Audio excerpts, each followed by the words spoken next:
Welcome to Louisiana Learns Real Estate. Here are 15 must-know terms that can make or break your test. Let's dive in.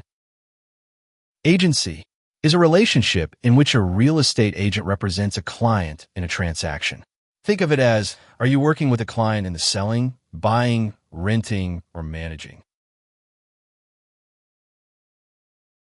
Dual agency is when one agent represents both the buyer and the seller in the same transaction. Some brokers do not allow their agents to act as dual agents. It can create a liability as you now have a fiduciary duty to both your clients. A listing agreement is a contract between a seller and a licensed real estate broker to sell property. Learning this contract and how to clearly communicate its importance to your client is the backbone of any good listing agent. Be aware, not all listing agreements are the same. Differences can and often do occur between states and regional real estate boards. So make sure to speak to your broker for guidance on this contract.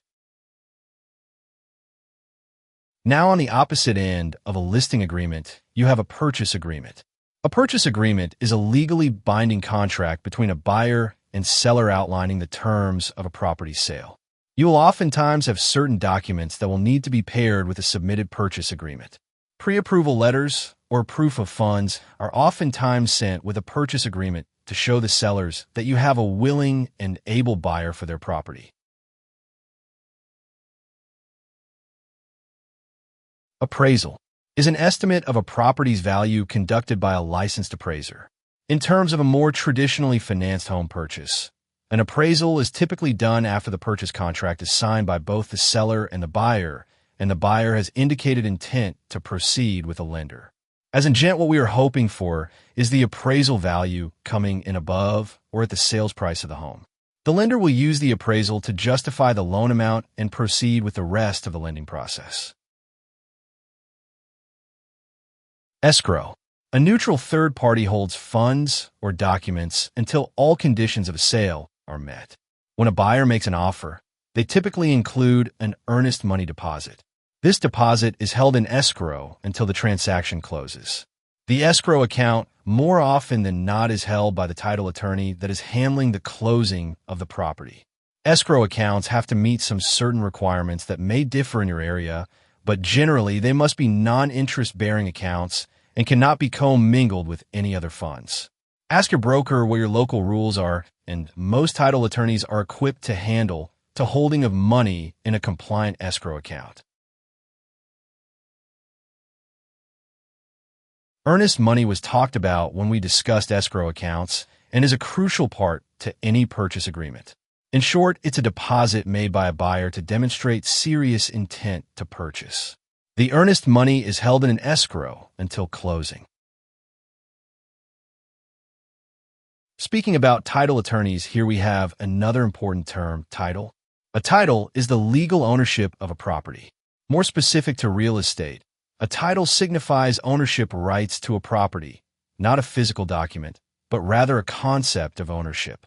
It represents the legal rights and responsibilities associated with owning a piece of real estate.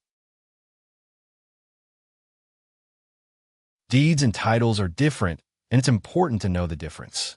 A deed is a legal document that transfers property ownership from seller to buyer, sort of like a receipt when you buy anything from a retailer. It serves as proof of ownership and is essential for recording property transactions at the parish level. MLS, or the Multiple Listing Service, is a database where real estate agents share listings with other agents. What your clients see on websites like Zillow don't paint the whole picture. The MLS provides the more intricate information that may overwhelm your clients.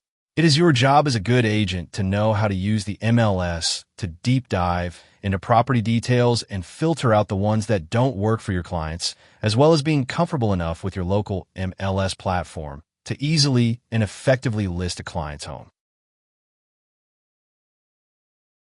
Disclosure, revealing known material facts about a property, as required by law. This is where listing agents and clients can most easily get in trouble. It is very important that you do not influence what your client provides in a disclosure, and it's always important to advise them to be as honest and plain about the known condition of the property is and was. Your local listing agreement will have a laundry list of topics that your client needs to carefully and truthfully answer to the best of their ability. Zoning. Regulations governing land use, such as residential or commercial. Zoning is crucial for realtors to understand because it directly impacts property values, development potential, and neighborhood character. Fair Housing Act. It is very important to know the Fair Housing Act, passed in 1968 as part of the Civil Rights Act, is a federal law that prohibits discrimination in housing based on race, color, religion, sex, familial status, and national origin. It also prohibits discrimination based on disability, which was added in 1988. This term will almost certainly be on the exam, and the dates are very important to remember as well. There is no short or sweet way to memorize this, but you'll need to memorize it. Homestead exemption. A property tax benefit for homeowners on their primary residence in Louisiana. Each parish has their own rules regarding homestead exemption. With homestead exemption, they reduce the taxable footprint of a home. As an example, if Orleans Parish has a homestead exemption of $100,000 and the home is purchased for $150,000, that means if the home is your client's primary residence, that first $100,000 of taxable value of the home is ignored and they only pay taxes on the remaining $50,000. This is a very simplified version, but gives you a good idea of how it works. Redhibition, a Louisiana-specific law allowing buyers to void a sale due to hidden defects. The defect must either make the product completely useless or significantly diminish its value or usefulness. A buyer may return the sold property or ask for a partial refund. Thanks for watching Louisiana Learns Real Estate. Review these terms regularly and keep an eye out for the next episode. Good luck!